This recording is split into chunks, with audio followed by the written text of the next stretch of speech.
President Bush in the White House tonight. Has he decided to go to war? In the streets of Baghdad, defiance as the UN deadline passes. This is NBC Nightly News with Tom Brokaw, reporting tonight from NBC News headquarters in New York. Good evening. The war can begin at any time. At any time. That was a calm and yet ominous announcement from President Bush's spokesman today. It came as the UN deadline passed without any sign whatsoever from Saddam Hussein that he's now ready finally to withdraw. We begin tonight with NBC's John Cochran, who is at the White House. John, is there a new urgency there tonight? There is indeed, Tom. There are indications, but only indications, no confirmation yet, that we could hear from President Bush later this evening regarding the Gulf crisis. So with war apparently so close, the president's attempt to carry out other business today had a strange, unreal quality about it. Certainly, it was hard to believe that the quality of the nation's schools was uppermost in Bush's mind when he met with education advisors. Life goes on, and this subject of education, which joins everybody here today, is very, very important. And how do you feel, Mr. President? What you see is what you get. The same could be said for anti-war protests outside the White House. And what you saw was not much. Only a few dozen remained of the thousands who gathered here last night. Now, war seems inevitable.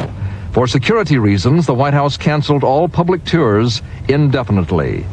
Cabinet officers have been told to vary their routes to and from work. And before seeing the president, they must now undergo 3 security checks.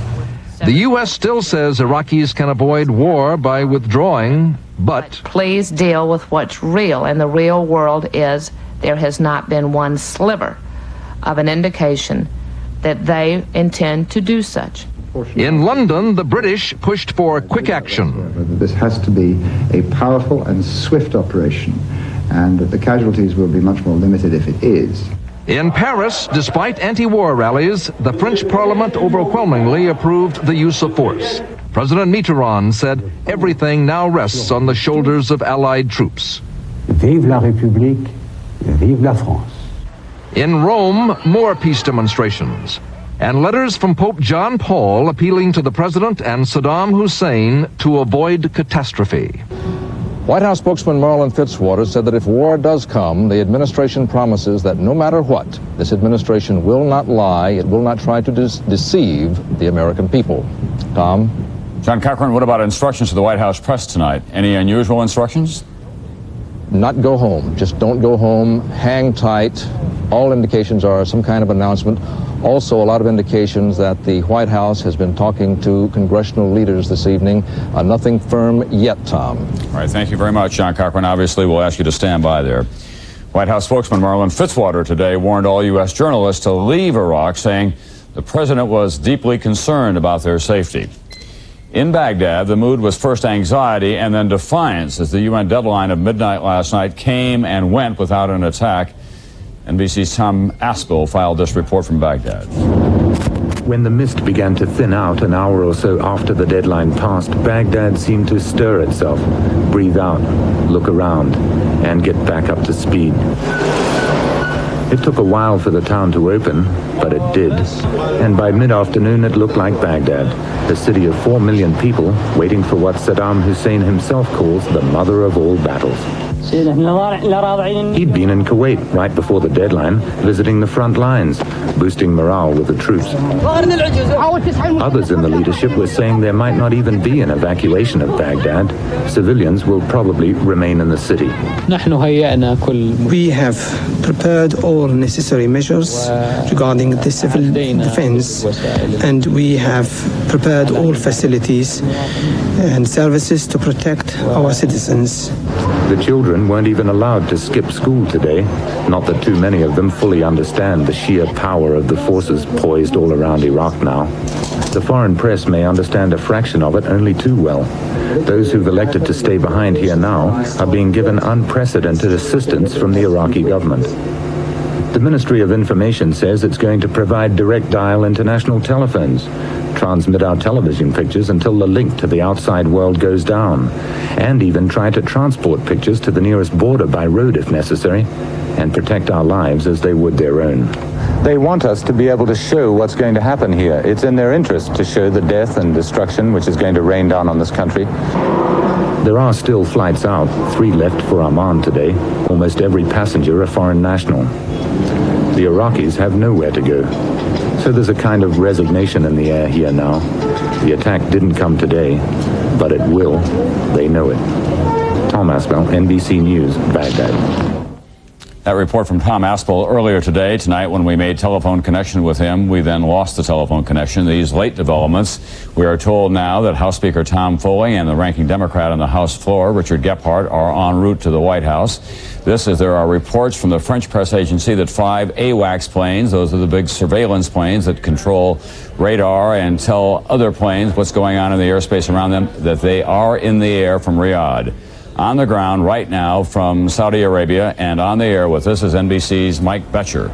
Mike, what are you seeing? You're right next to the big airport there at Dhahran. Yes, Tom, behind me you can probably see the blinking lights in front of the runway. In about the last 30 to 45 minutes, we've had about at least 20 fighter jets take off with afterburners glowing to destinations we do not know. They've been taking off at the interval about 1 per minute. They stopped about 5 minutes ago.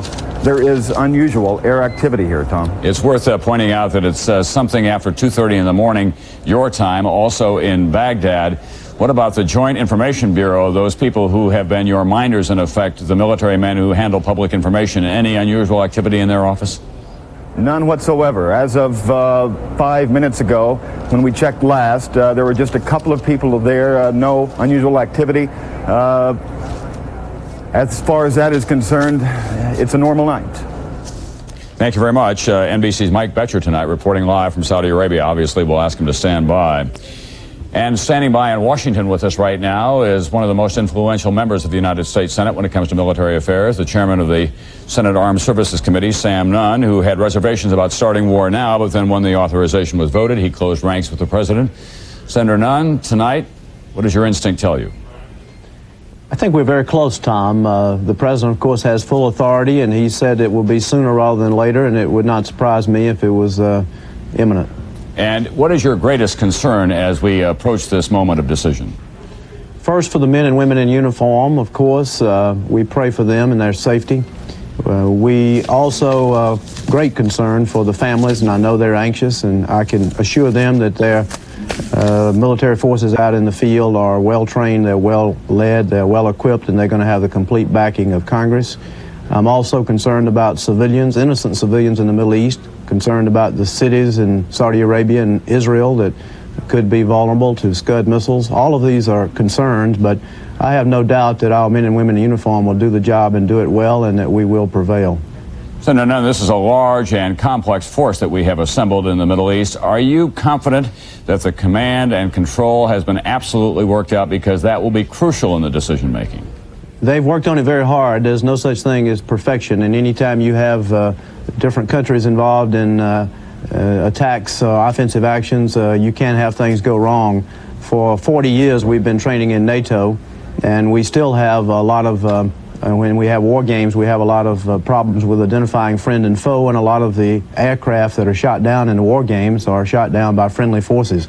So this is the fog of war, Tom. It's not going to be perfect, but I know that General Schwarzkopf has worked it very hard, and I'm confident they'll come as close to coordination, good coordination, as humanly possible. Finally, Senator, should we expect that we'll have a sizable American military presence in the Persian Gulf area for some time, no matter how well it turns out? I think so. We've got to plan a security force for the future. I envision perhaps Egypt, funded by the oil countries, being a vital part of it. Certainly the U.S. will be there with naval and air power, maybe some prepositioned equipment. It's hopefully going to be a war of weeks or days even, and not months, but we're going to have a continued challenge over the long haul, and we've got to start thinking about the long haul. All right, thank you very much, Senator Sam Nunn, who's chairman of the Senate Armed Services Committee. He may be at the White House before this evening is over. At the Pentagon right now, NBC's Pentagon correspondent Fred Francis, who has been particularly busy tonight. Fred, all the indications is that an attack is underway. We do not want to be preemptive here, but what are you hearing at the Pentagon? Tom, there's been a certain up-tempo here for the last couple of hours. Remember that this war will not be fought from the Pentagon. If it is war, it will be fought from Riyadh, that command center. But all the signs have been unmistakable. It could be one grand rehearsal, sort of psychological operations, but it's highly unlikely. And the time is perfect, Tom. It doesn't take a rocket scientist in either Baghdad or this building to figure out that the United States fights best at night. And we are in a phase right now where we have 5 moonless nights, and there's still a couple of hours of daylight and darkness in Baghdad, and it is the window for combat. All right, Fred, the whole world knows by now that the United States plan is to go in with massive airstrikes. What are the targets in Baghdad, the capital of Iraq? The primary, the number one target, Saddam Hussein himself and the leadership. For 5 months now, U.S. intelligence has been tracking Saddam Hussein, tracking his generals, where they work, where they sleep. So that's the primary target, knock out the military leadership. The secondary targets in Baghdad are all the communications facilities, because the Iraqi military is centralized. All the orders come from Baghdad. So if you can knock down their communications, you can cripple them in the field. So the primary target, Saddam and the communications facilities, and you do that at night. And Fred Francis, let me ask you as well, Baghdad is a low-level city. That is, it's not tightly compacted like Beirut and so on, so they'll be able to find those targets. They'll know which ones they're going to hit, and hopefully they'll confine the spillover into the civilian neighborhoods? I would not say so, Tom. There's so many targets in Baghdad.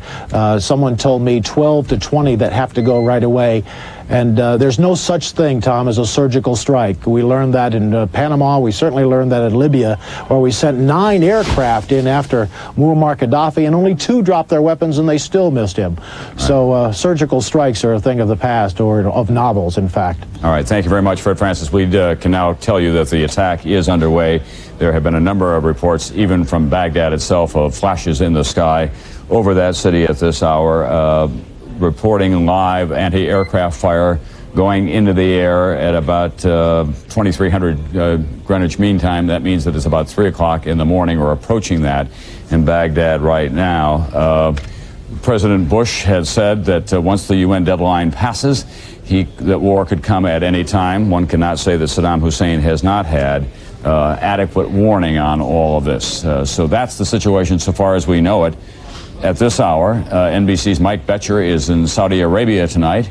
And Mike Betcher, are you seeing any additional activity or getting any word there about what may be happening? Well, Tom, there have been no takeoffs since I talked to you last. As I said, in about a 45-minute period, we had about at least 20 takeoffs of jets with afterburners glowing. So far, no unusual activity. If there is a counterattack, we'll know very quickly here. There are jets flying now, but it is a commercial jet, which is unusual. You wouldn't think a commercial jet would be flying at a time when there's a major air attack going, but the plane flying over now is commercial. Conflicting signals, but it does appear that war has indeed begun. All right, thanks very much, NBC's Mike Betcher tonight. Ed Peck is a man who's familiar with Baghdad and with Iraq and with Saddam Hussein. He's standing by in our Washington studios at this hour.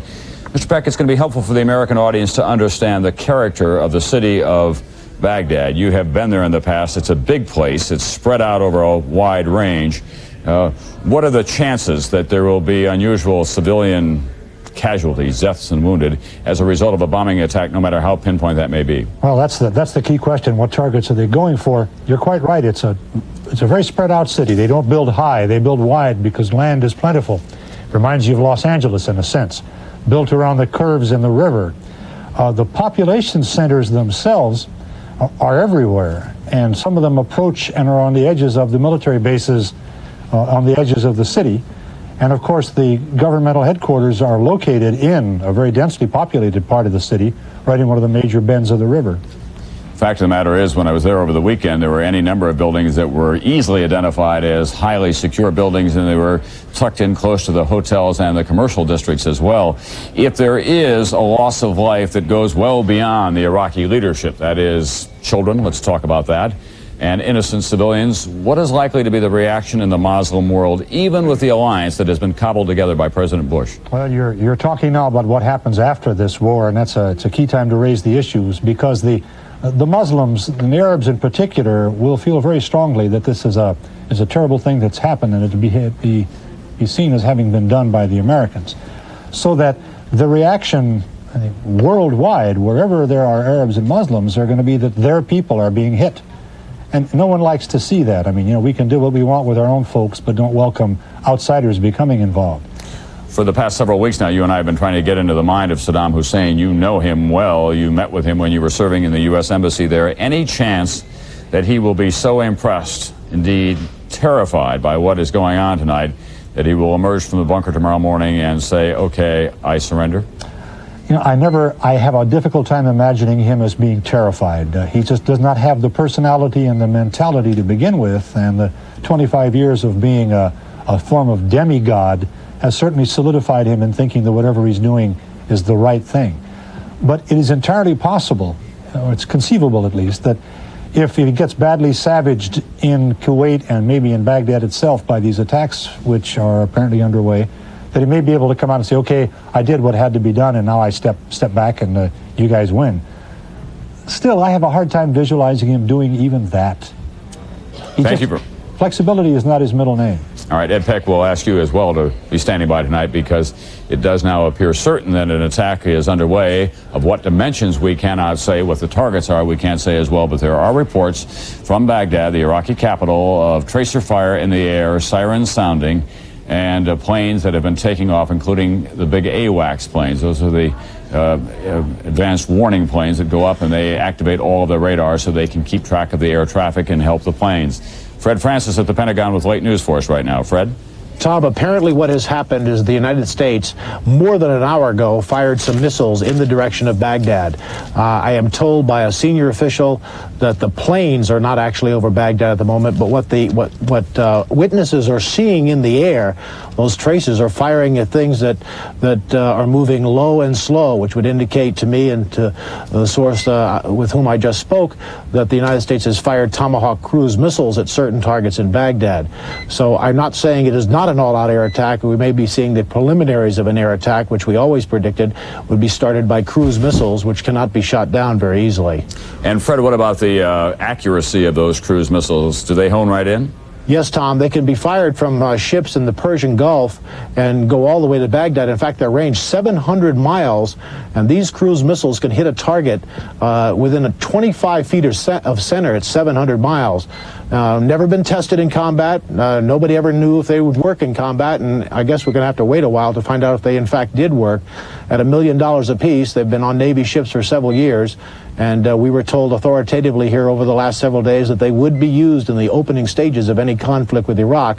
And from a senior source who just spoke with NBC News, they said something flying low and slow was fired at Baghdad more than an hour ago, so that would have been approximately 6 o'clock Eastern Standard Time, and or approximately 1 o'clock in Baghdad. So we're going to have to wait and see, but apparently we have begun some form of attack on key installations in Iraq. All right, thanks very much, Fred Francis. I'll just set your clock for you again, if I can.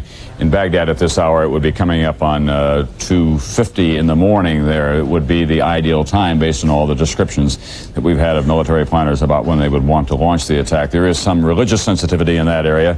Friday is the Muslim Sabbath, of course, and the deadline now is more than, well, just about 24 hours old on Saddam Hussein's opportunity to get out of Kuwait. That's the deadline imposed by the United Nations, backed up and reinforced by President Bush. It does appear that an attack of some kind, what dimensions we cannot say, is underway tonight on Baghdad itself and perhaps other military targets in Iraq. As soon as we can learn more, we'll be back to you with additional details.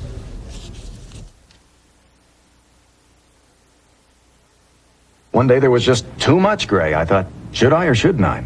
I didn't. I was afraid it might look phony. I wanted natural-looking color, and I wanted to do it fast and easy, with no pouring and mixing. Nobody else could give me what I wanted until Clairol Option Instant for Men. I figured if it's from Clairol, I could trust it. I could. I went from gray to my natural-looking color in 5 easy minutes.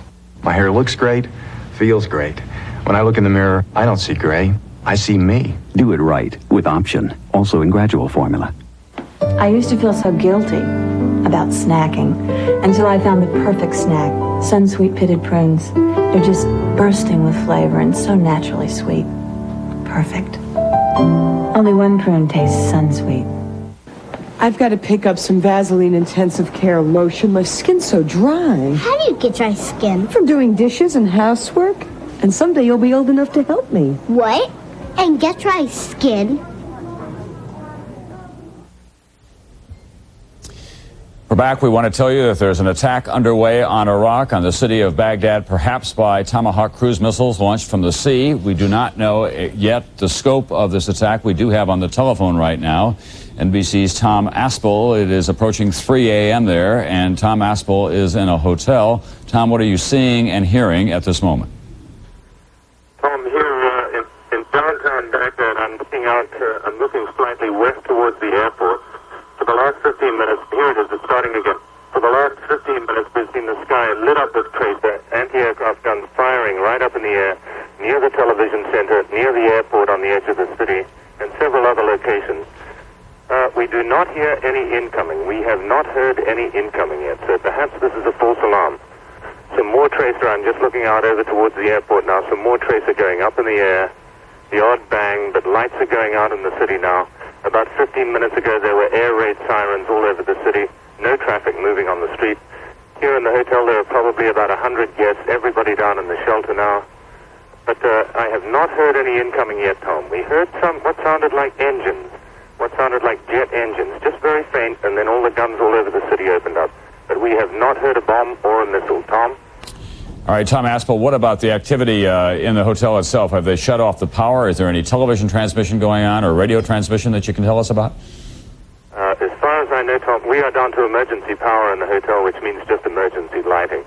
Here in the NBC office, we're on the 6th floor. We're looking over the city. The hotel and the grounds are dark. The area around the edge of the hotel is dark.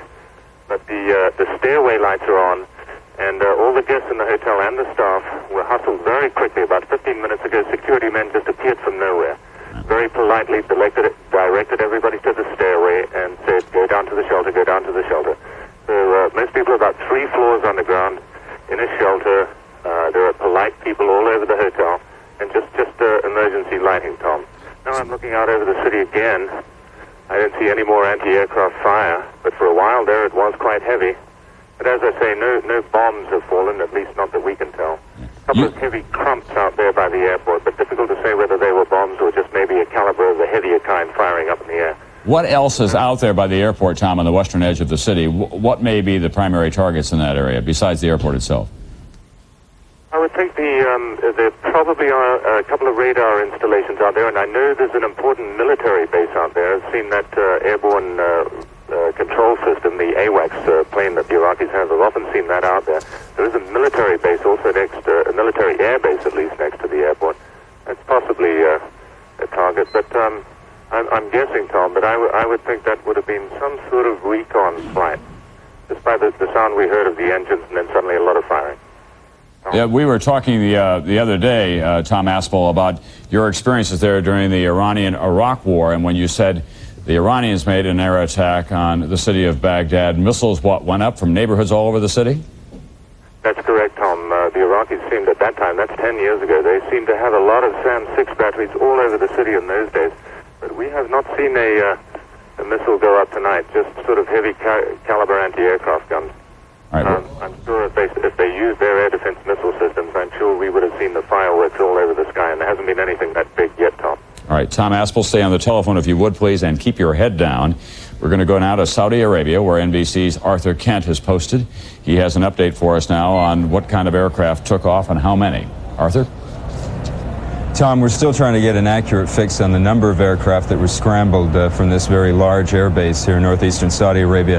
However, it would seem, based on the information that we just heard from Fred at the Pentagon recently, if indeed what we're talking about is a long distance, an attack by long distance by guided missile, the scrambling of F-15 and Tornado aircraft here would be consistent with an increased protection of the northern border of Saudi Arabia with Kuwait and with Iraq.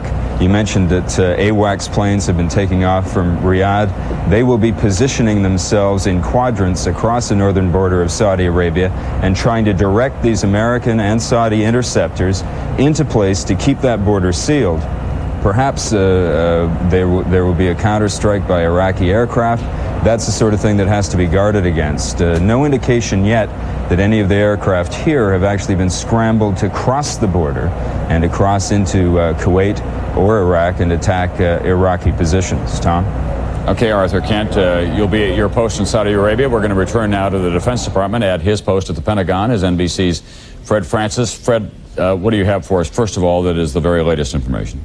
Tom, we know that approximately 1 hour ago that the United States fired something flying low and slow in the general direction of Baghdad. We were told it was probably a Tomahawk cruise missile. Possible explanation for what we're hearing here, and I agree with my colleague Arthur Kent in Saudi Arabia, is that we may be teasing the entire air defense system of Baghdad. We may have hit a couple of targets outside the city. There may be other military targets that were hit around the country that we don't know about and may not know about for quite some time. But clearly, we have touched off their entire air defense warning system. We have got them to light up all their targeting radars and fire a great many missiles based on what Tom Aspel has told us from the hotel in Baghdad. So we may not be seeing an all-out attack on Baghdad itself right now. What we may be seeing is some psychological operations, and other targets may have been hit. So that's one serious possibility. Fred, isn't there the possibility as well that we deliberately wanted them to light up their radars so that we would know where they are? Thank you very much for the roadmap. And then the key to any successful air attack would be to knock out those radar systems, since they would guide the Iraqi missiles. Exactly. One thing Iraq has in abundance, and one thing that has worried military planners here at the Pentagon, is a ragged but a very widespread air defense system where they can fire missiles into the air and fire bullets, rounds into the air everywhere. But most of those are directed by radar systems. So if you can knock out those radars, if the electronic intelligence can be sucked up from those radar systems, the aircraft, those AWACS, can see where they are, and other planes can see where those radars are, and they send missiles at those radars. Once those radars are knocked out, the air defense system is knocked out. And one of the reasons for conducting an attack at 2 o'clock in the morning, or roughly that hour in Baghdad, is you do that for several hours, and then in the morning you send reconnaissance planes over to do battle damage assessment. It's just a battle damage assessment to see how much you have destroyed, and then you target a follow-on attack.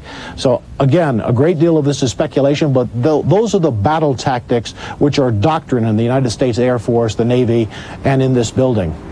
Fred will let you attempt to find out some more information as we return now to Baghdad to NBC's Tom Aspel, who is on the telephone from there, the 6th floor of the Hotel Rashid, looking out across the city. What are you seeing now, Tom Aspel? Very quiet out here now, Tom. Not a shot going up now. Power's still off in the hotel here. Very quiet in the city. No cars moving now.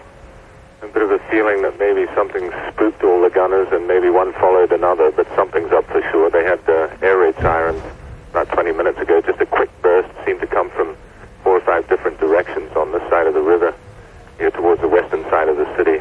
Looking from here towards the airport, it's quiet. And no Iraqi air activity, I gather. Negative, Tom. We've not heard a plane. Just at the start, about, say, 20 minutes ago, maybe 25 minutes ago, we thought we heard a jet engine way out towards the western side of the city, and that's when the firing started. It could well have been something to spook the Iraqis. We just don't know at this stage, but it's very quiet. Everybody from the hotel down in the shelters now, and I'm looking over what's normally a road that would probably carry a car at this time. 3 o'clock in the morning, probably carry a car every 10, 20 seconds or so, but just nothing moving there. Tom? All right, thank you very much. Tom Aspel, who is on the telephone from Baghdad for us, and NBC's Mike Betcher is in Saudi Arabia. Mike, what are you hearing there? Tom, we've just received a pool report from the Pentagon pool. A reporter is saying, is quoting an official release from military officials at a air base in central Saudi Arabia, that F-15E fighter bombers armed with cannon and air-to-air missiles and loaded with bombs and long-range underwing fuel